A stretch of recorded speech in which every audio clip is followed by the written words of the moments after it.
In 63 AD, Nero shocked Rome by forcing highborn women into the arena, not prisoners or slaves, but daughters of senators and equestrians, stripped of their dignity and made to fight for public entertainment. The historian Tacitus recorded the scandal with horror, noting that women of distinction were compelled to degrade themselves in contests that mixed combat with sexual spectacle. Some were forced to fight naked, others in costumes that mocked their former status. The crowd loved it. The aristocracy was horrified, and Nero proved that in Rome, no woman was too noble to be reduced to entertainment if an emperor desired it. Before we uncover the hidden history of Rome's female gladiators, if you're fascinated by the stories history tried to erase, hit that like button and subscribe. Comment below where you're watching from. It's incredible how we're connected across the world by curiosity about the past that was deliberately forgotten. For centuries, historians dismissed female gladiators as myth, propaganda, or rare novelty acts. Roman art depicting women fighting was explained as fantasy, representations of mythological Amazons, not real combat. Ancient written sources mentioning gladiatresses were treated as exaggerations or satirical fiction designed to mock Roman decadence. This skepticism wasn't accidental. It reflected modern assumptions about gender and violence that made female gladiators seem impossible. How could women, considered weak and passive in Roman society, participate in the brutal world of arena combat? But archaeological evidence has shattered these assumptions completely. In 1996, the discovery of the Great Dover Street Woman in London changed everything. Her skeleton showed the distinctive trauma patterns of a professional fighter, healed fractures from repeated combat, muscle attachment points indicating years of weapons training, and wear patterns on bones consistent with gladiatorial combat styles. She wasn't alone. Similar remains have been found in burial sites from Ephesus to York, each bearing the physical evidence of women who fought, trained, and died in Roman arenas. The inscription on one tomb reads simply, Amazona, not a mythological reference, but a professional title like Murmillo or Thracian for male gladiators. The most explicit evidence comes from a marble relief discovered in Halicarnassus, now housed in the British Museum. It depicts two female gladiators in combat, identified by inscription as Amazon and Achillea. Both are shown in fighting stance, wearing subligulum gladiatorial loincloth and armed with gladius, short sword, and small shield. What makes this relief extraordinary is the detail. These aren't mythological figures or artistic fantasies. They're depicted with the same technical precision used for male gladiator monuments. The inscription records that both women were granted Missio, honorable discharge from the fight, suggesting this was a real match that ended without death, witnessed by enough people to warrant commemorating in expensive marble. The relief dates to the 1st or 2nd century AD, during the height of gladiatorial games. The fact that it was commissioned at all indicates female gladiator fights were significant enough to memorialize, not rare oddities, but events worthy of the same artistic treatment as male contests. Ancient writers provide additional confirmation. Juvenal's Satire 6, written around 100 AD, describes with disgust how noble women trained as gladiators, practicing with wooden swords against training posts. His description matches exactly the training regimen used by male gladiators, suggesting women received professional instruction in dedicated facilities. Female gladiators weren't amateurs thrust into arenas for novelty. They trained in specialized schools called ludi, just like their male counterparts.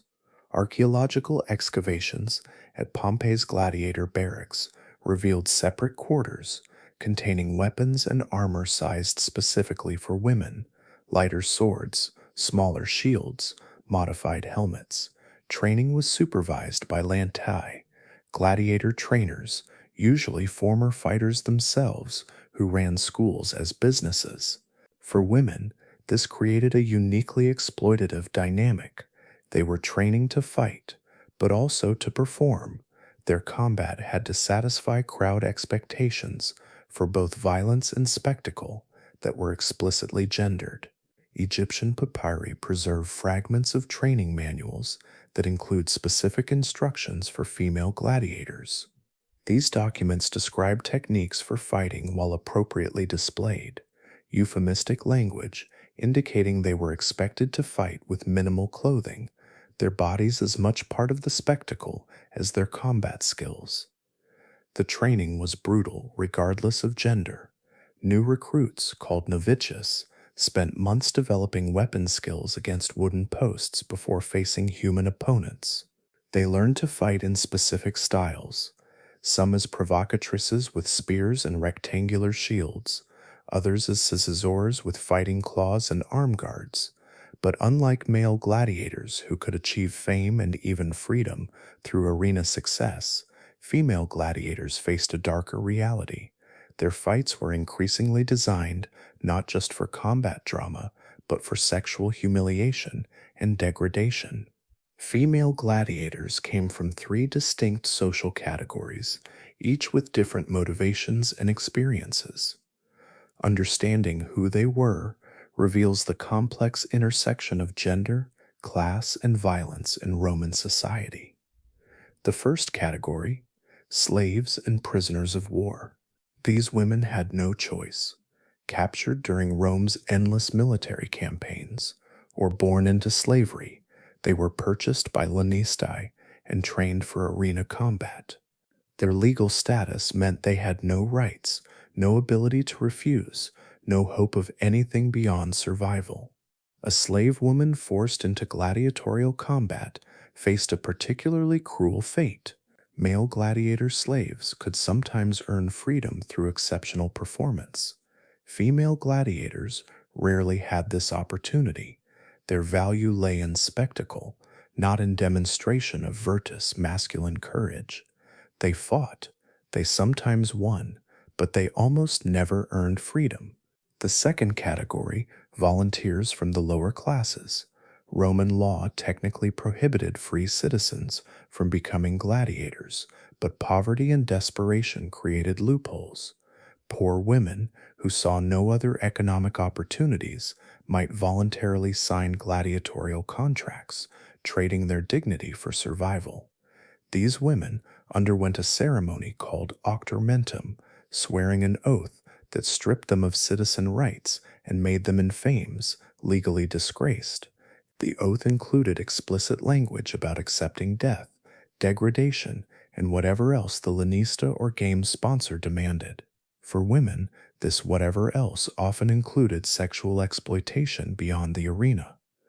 The third and most scandalous category, aristocratic women.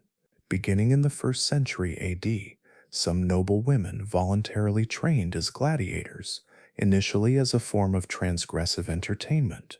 They would fight in private exhibitions for fellow aristocrats, performing spectacles of violence that mocked traditional gender roles while reinforcing class privileges.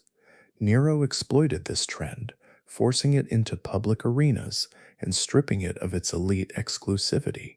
By compelling senators' daughters to fight publicly, he humiliated the aristocracy while demonstrating his absolute power over all Romans, regardless of gender or class. What distinguished female gladiator combat from male fights was the explicit sexualization of violence. While male gladiators fought for glory, honor, and demonstration of virtus, female gladiators performed a different kind of spectacle, one where sexual degradation was as important as combat skill. Ancient sources describe female gladiators fighting nude or nearly nude, their bodies oiled to gleam in the sun. Suetonius records that Emperor Domitian staged female gladiator contests by torchlight at night, the lighting creating even more theatrical display of female bodies. The sexual element wasn't incidental, It was central to the entertainment.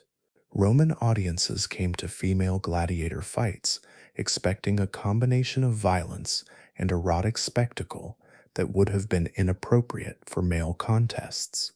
The women's suffering, their fear, their physical exposure, all of this was part of what made the show compelling to spectators. This sexualized violence took multiple forms. Women fought each other, but they also fought dwarfs, considered humiliating opponents, fought while restrained or handicapped, or faced wild animals in scenarios designed less for combat drama than for voyeuristic display of female vulnerability.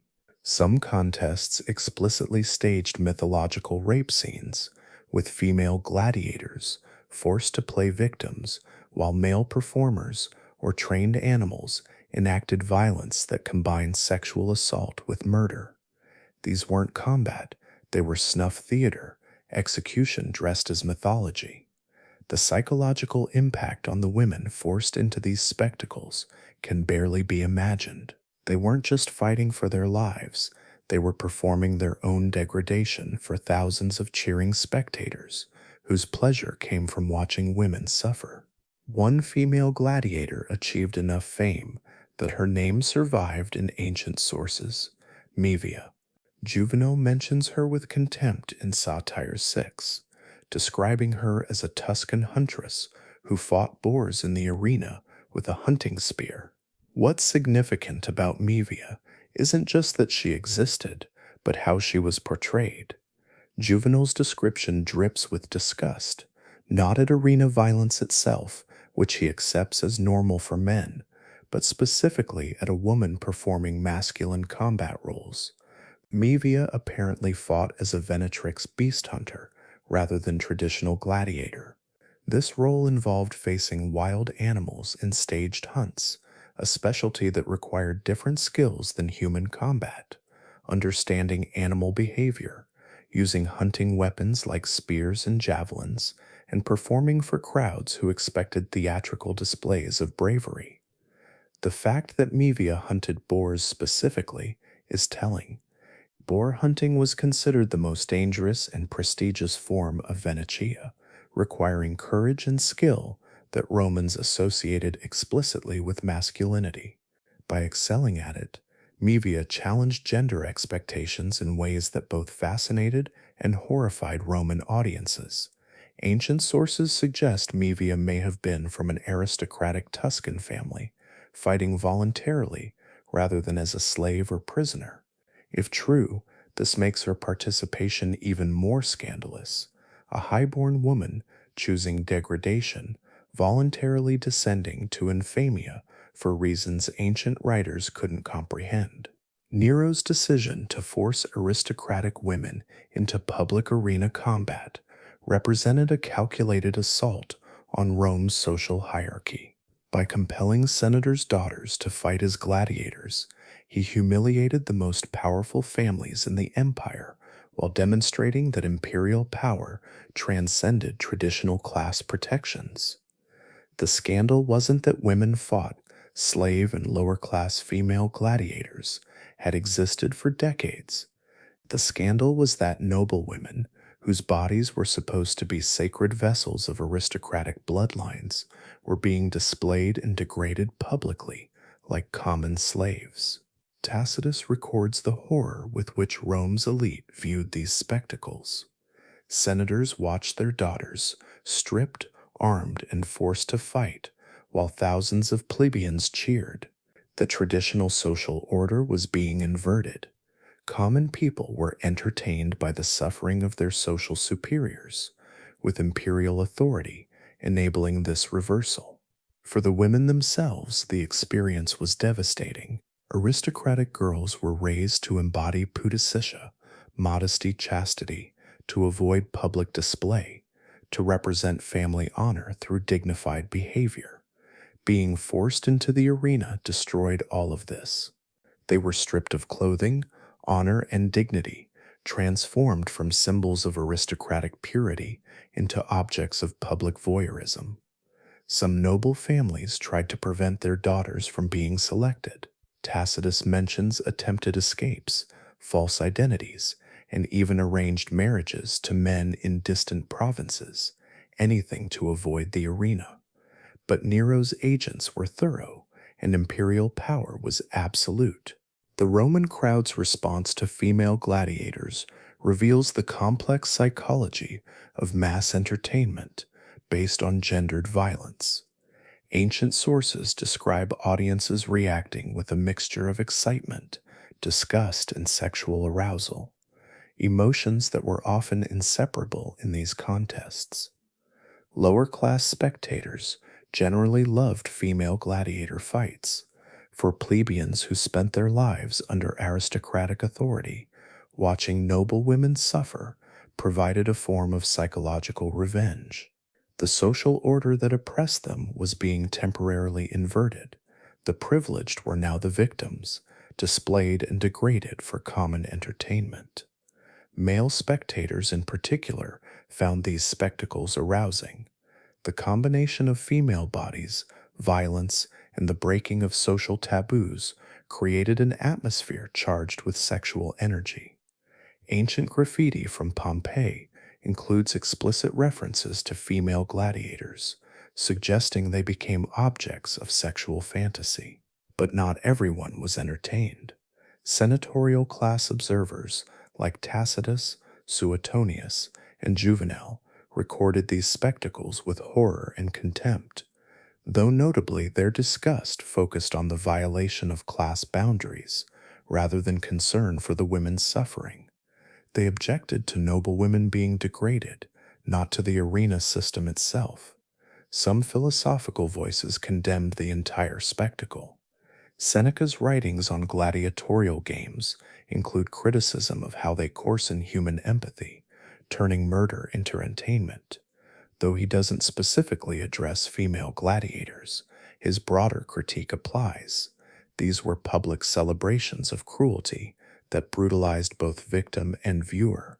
Archaeological evidence and artistic depictions reveal that female gladiators used modified versions of weapons designed for male fighters.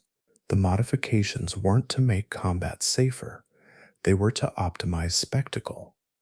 The most common female gladiator type appears to have been the provocatrix, analogous to the male provocator. They fought with gladius short sword and medium rectangular shield, wearing minimal armor, typically just a sublegaculum, loincloth, and sometimes arm guards.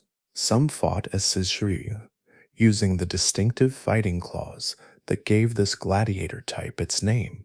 These metal gauntlets with curved blades required specialized training and created particularly theatrical combat, with slashing attacks that looked dramatic even when they didn't connect.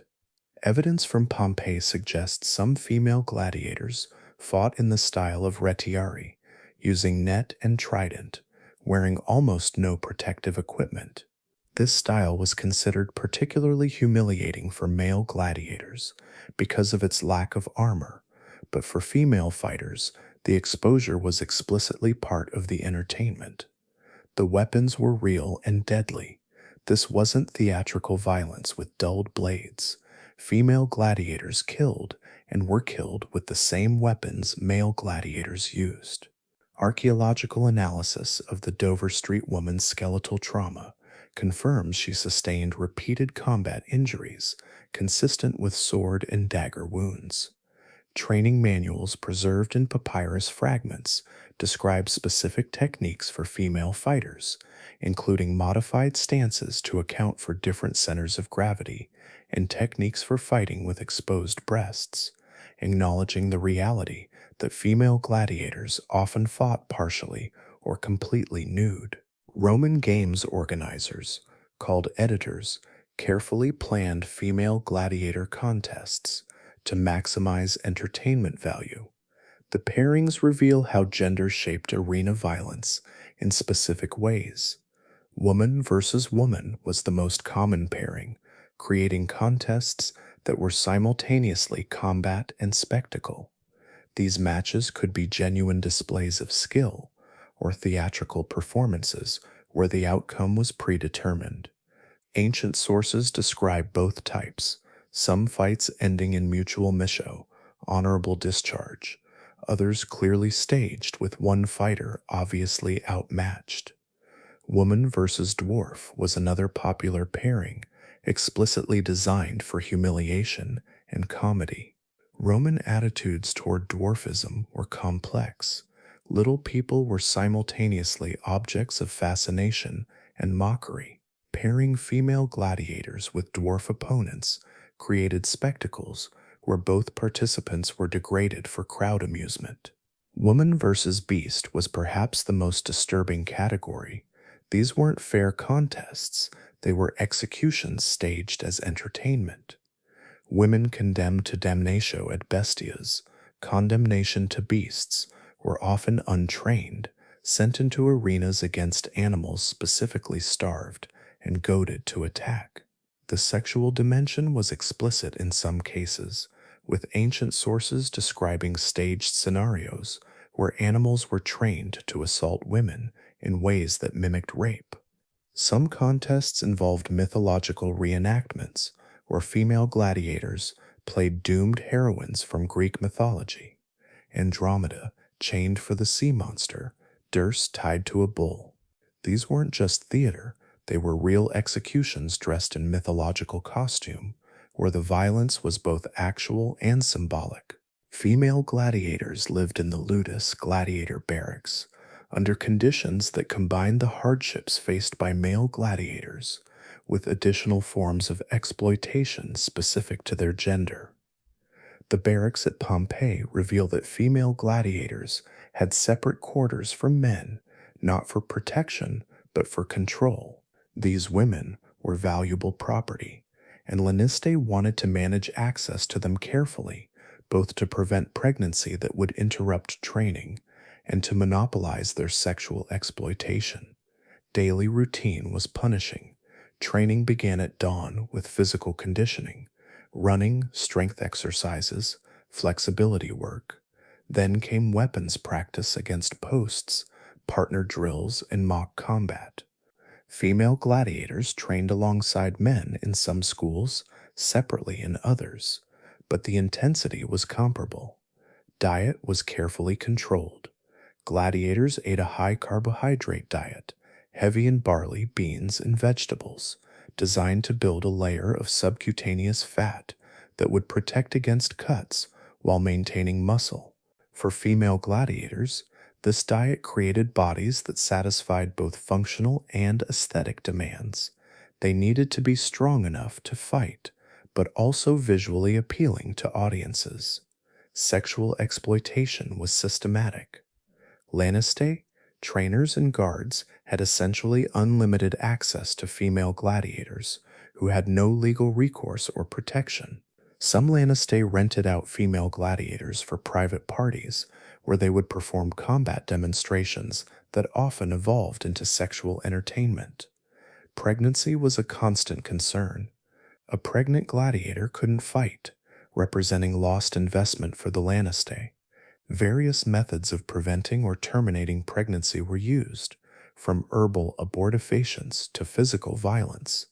Ancient medical texts describe these practices with clinical detachment, treating female gladiators' reproductive capacity as a management problem rather than a human rights issue. Female gladiators existed within a complex economic system that treated their bodies as commodities to be trained, displayed, and destroyed for profit. Laniste purchased slaves or contracted free volunteers, investing in months of training and equipment. A well-trained female gladiator represented significant capital investment, less than elite male gladiators, but still substantial. This created perverse incentives where Laniste wanted to preserve valuable fighters while also satisfying crowd demands for blood. Game sponsors' editors paid appearance fees to Laniste for supplying gladiators.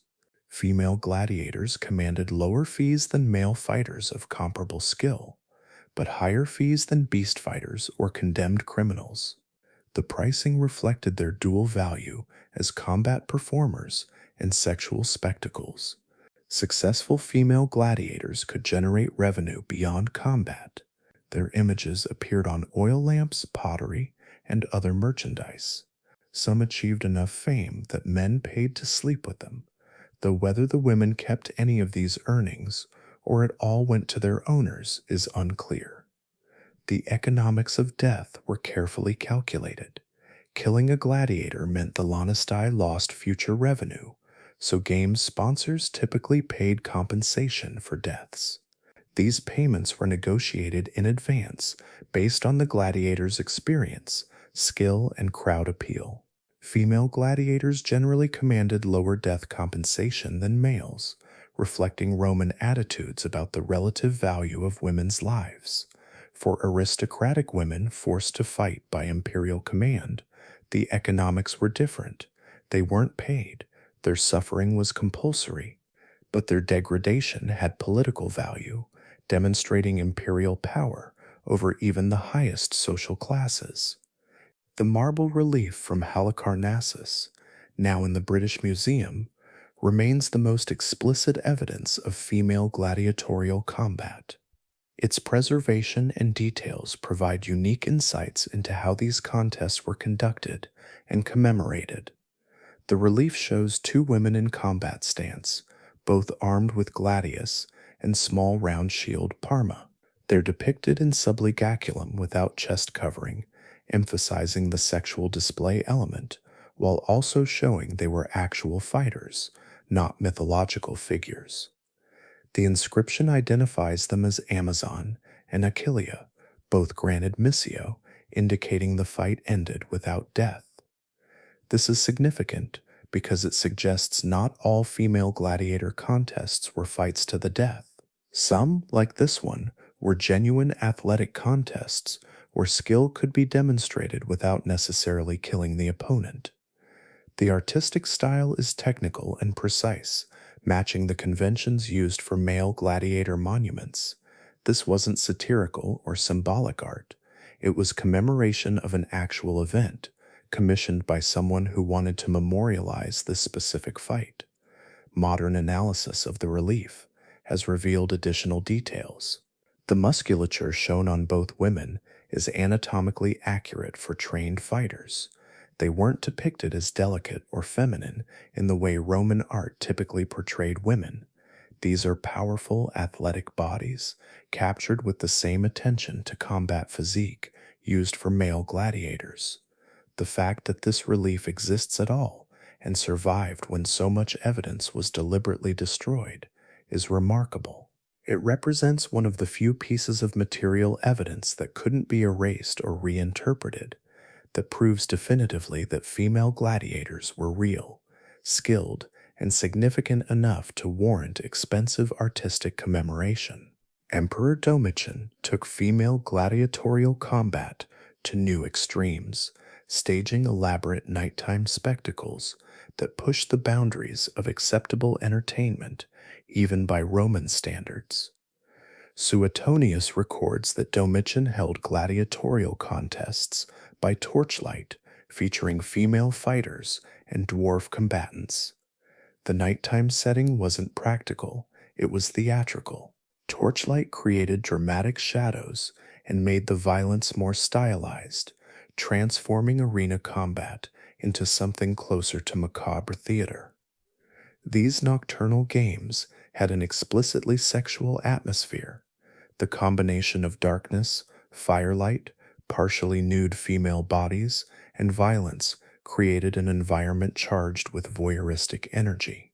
Ancient sources described these events as debaucherous, attracting audiences who came as much for erotic spectacle as for combat drama.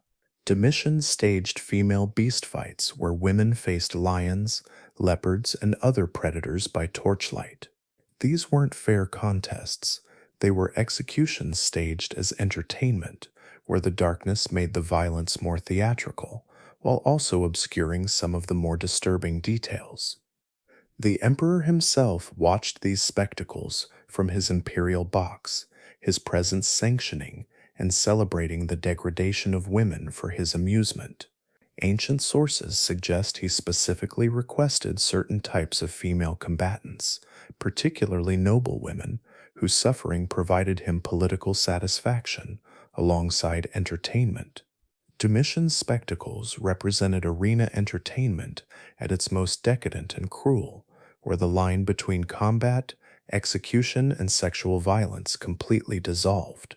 The female gladiators became props in imperial theater designed to demonstrate the emperor's absolute power over all Roman bodies, regardless of gender or class. A few female gladiators achieved enough fame that their names and images spread throughout the empire. But fame in the arena came with costs that made it a poisoned prize. Mevia, mentioned earlier, became famous enough that satirists wrote about her generations after her career. But Juvenal's description reveals how this fame actually functioned, not as admiration, but as object lesson in female transgression. Mevia was famous, but she was famous as a symbol of corrupted womanhood. Some female gladiators had their images painted on walls, carved on oil lamps, and inscribed on pottery.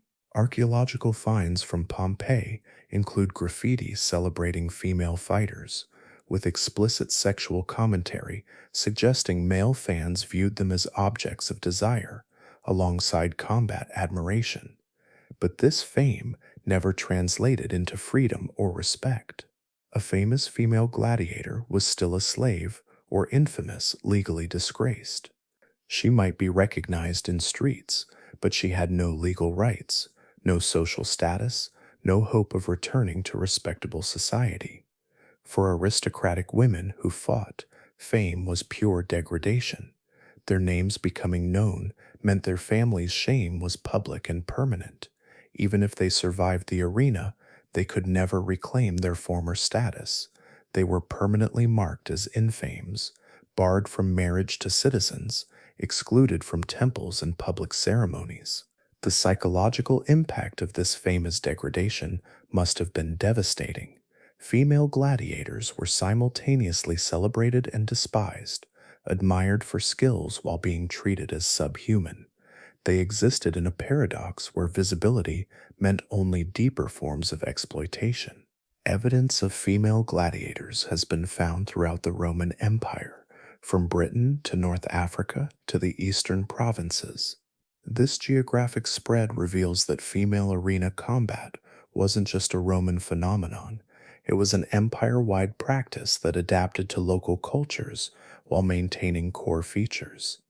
In Britain, the Dover Street woman's remains prove female gladiators fought at the empire's northern frontier. Her burial with honors suggests provincial audiences valued skilled female fighters, or at least commodified them in ways similar to Rome itself. In Ostia, the port city near Rome, inscriptions mention female beast fighters and sword fighters performing in local amphitheaters. The casual tone of these inscriptions suggests female gladiators were routine entertainment, not extraordinary novelties. In eastern provinces, evidence is more ambiguous. Some Greek cities banned gladiatorial combat entirely as barbaric, but others embraced it enthusiastically. Archaeological sites in Turkey and Syria have yielded artifacts depicting female fighters, suggesting the practice spread throughout Hellenized regions. North African provinces, particularly in areas that supplied wild animals for Roman games, developed their own variations. Evidence suggests North African female gladiators sometimes fought in regional styles that blended Roman gladiatorial traditions with local combat practices. The provincial evidence reveals that female gladiators weren't just an imperial capital phenomenon.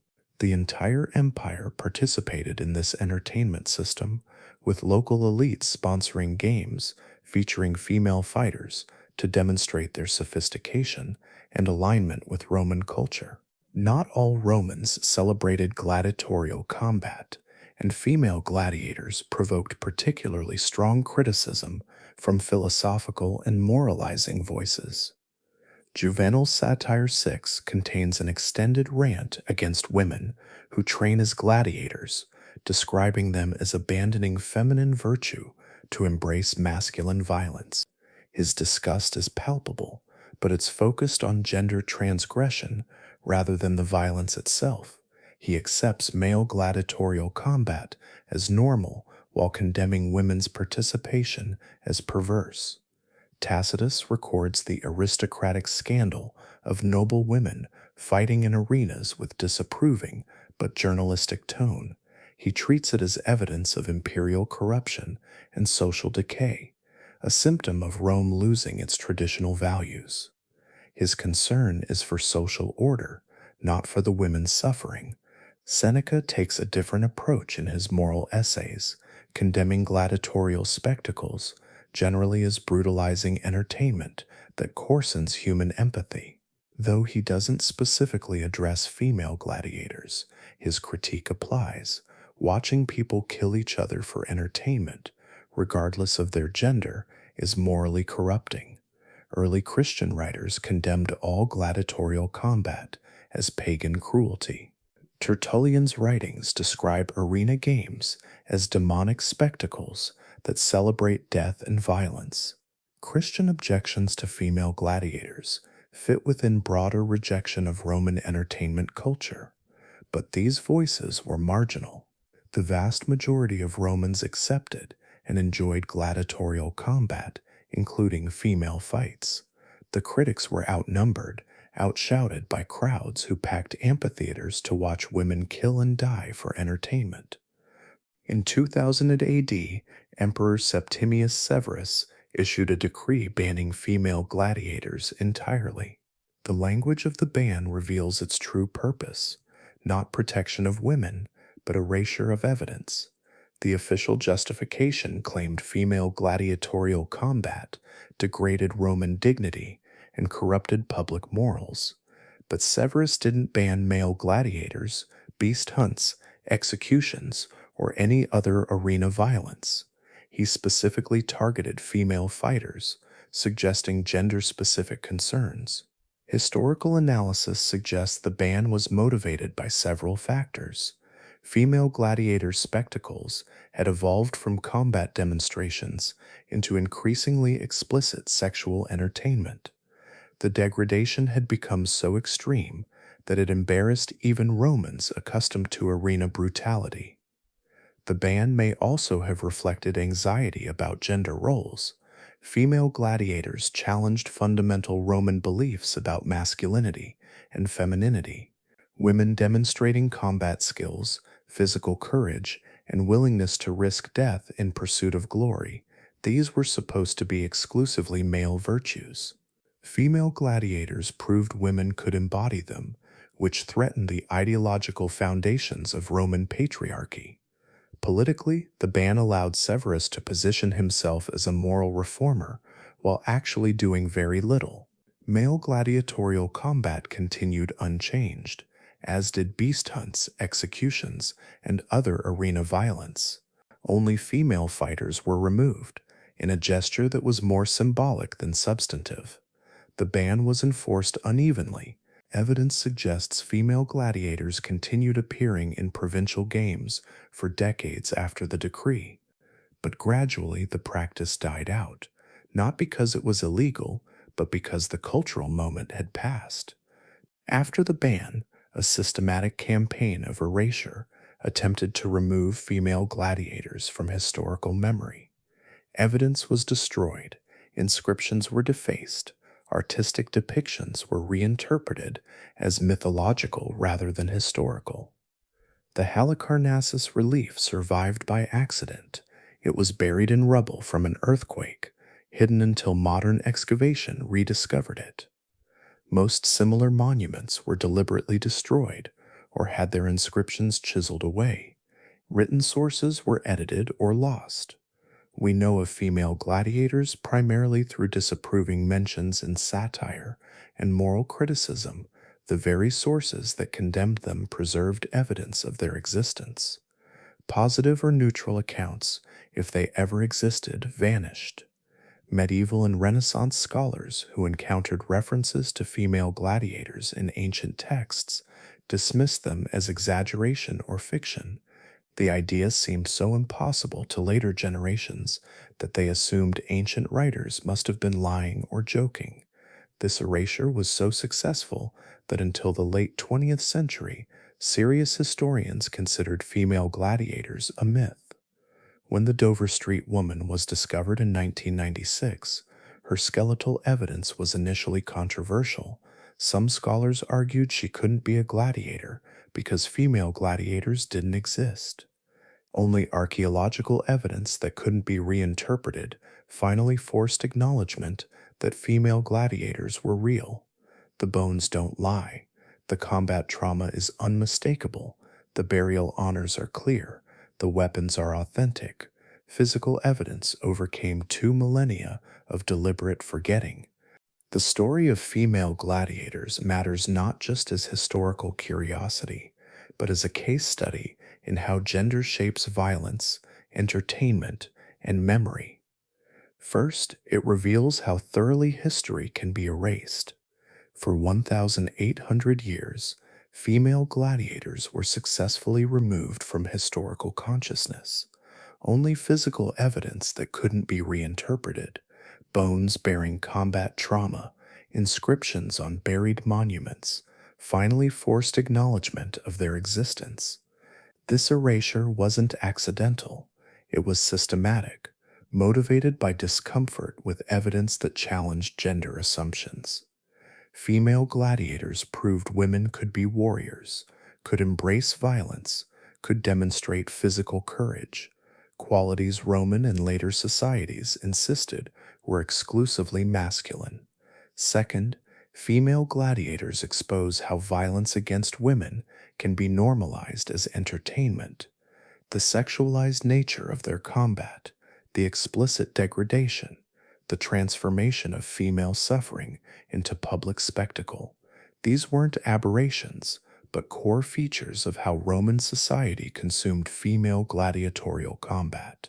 Modern parallels exist in how media sexualizes violence against women, how entertainment industries commodify female bodies, how sexual degradation gets packaged as empowerment.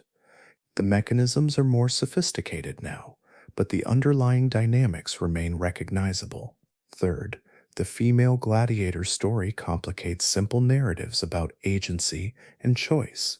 Some women volunteered for the arena, seeing it as an economic opportunity or way to transgress gender boundaries, but their choice existed within systems of extreme inequality that made degradation seem preferable to starvation. Modern archaeological techniques have revolutionized our understanding of female gladiators, providing evidence that written sources tried to erase.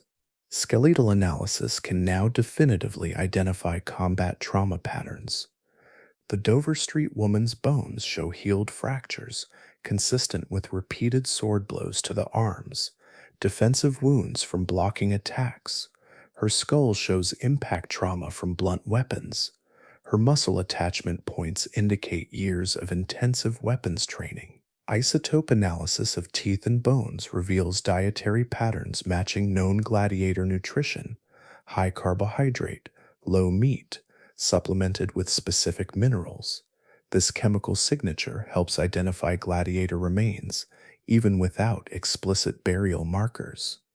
DNA analysis has confirmed female remains once assumed to be male, based on burial context.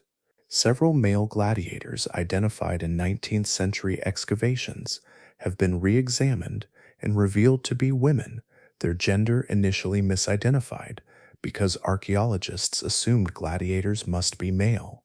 Ground-penetrating radar and other non-invasive techniques have located additional gladiator burial sites without excavation, suggesting many more female gladiator remains await discovery. Computational analysis of artistic depictions has identified patterns in how female gladiators were portrayed, the specific armor styles, weapon combinations, and body postures that distinguish them from mythological Amazons or generic female warriors. Popular culture has discovered female gladiators, but often romanticizes or sanitizes their reality in ways that erase the systematic exploitation they endured. Films and television shows depicting female gladiators typically present them as empowered warriors, choosing combat, omitting the sexual degradation, the lack of real choice, and the exploitation that defined their historical reality. This romanticization serves contemporary desires for feminist narratives of female empowerment, but it dishonors the actual women who suffered in Roman arenas. They weren't heroes, they were victims of a system that consumed them for entertainment. Some recent historical fiction and academic work has begun presenting more nuanced portrayals, acknowledging both the evidence of female combat skills and the exploitative context in which they performed. Video games featuring female gladiators often reduce them to fantasy archetypes, sexy warrior women whose historical basis gets used to justify sexualized character designs that perpetuate rather than challenge the objectification Roman audiences practiced. The challenge is telling female gladiators' stories in ways that acknowledge their reality, the genuine combat skills some developed, the limited agency a few exercised, but also the systematic sexual exploitation, degradation, and violence they endured. Despite modern discoveries, fundamental questions about female gladiators remain unanswered, limited by gaps in evidence and the deliberate historical erasure. How many female gladiators existed across the empire's history? We have evidence for dozens, but the actual number could be hundreds or thousands. The systematic destruction of records makes accurate counting impossible. What happened to female gladiators after the 200 AD ban? Did they simply disappear, or did the practice continue underground? Evidence is ambiguous. Some provincial inscriptions date to decades after the ban, but they might have been retrospective commemorations rather than contemporary records. Did any female gladiators achieve actual freedom and respected status, or were they all trapped in systems of exploitation? We know some male gladiators won freedom and even wealth. Did this ever happen for women? The evidence is silent. How did female gladiators themselves view their situation? We have no first-person accounts, no letters, no inscriptions in their own voices. Everything we know comes from external observers, most of whom were hostile or voyeuristic. Were there regional variations in how female gladiators were treated? The empire was vast and culturally diverse. Did some provinces develop different practices? Current evidence is too fragmentary to say. These questions may never be fully answered. Too much evidence was destroyed. Too many voices were silenced. Too much time has passed. The Colosseum still stands in Rome, visited by millions who come to imagine gladiatorial combat. Tour guides describe male gladiators, their training, their fights, their fame. Female gladiators are rarely mentioned, still erased even in spaces where they fought and died. But they existed. The bones prove it. The artistic evidence confirms it. The written sources, despite their hostility and disapproval, document it. For over 200 years, women fought in Roman arenas, some as slaves with no choice, some as prisoners facing execution, some as volunteers desperate enough to trade dignity for survival, and some as aristocrats forced into degradation by imperial command. Their fights combined genuine combat skill with sexual exploitation in ways that made their suffering a specifically gendered form of entertainment. They weren't just gladiators who happened to be female, they were female gladiators, and that gender shaped every aspect of their experience, from training to combat to commemoration. Rome tried to forget them. The 200 AD ban began an erasure campaign so successful that for 1800 years, female gladiators were dismissed as myth. Only archaeology's stubborn physical evidence finally forced acknowledgement that they were real. Their story matters because it reveals how thoroughly history can be rewritten When evidence challenges cultural assumptions about gender, it matters because it shows how violence against women can be normalized as entertainment. It matters because the mechanisms that created and consumed female gladiators, the sexualization of violence, the commodification of bodies, the transformation of suffering into spectacle, remain recognizable in modern forms. When tourists photograph the Colosseum, they're standing where women fought and died, their blood soaking into sand that's now buried under centuries of earth and marble. The stones remember what official history tried to forget. If this hidden history moved you, share this video so others can learn what Rome tried to erase. Subscribe for more forgotten stories from the past. And remember, the absence of women from history books doesn't mean they weren't there. It often means someone worked very hard to make us forget them.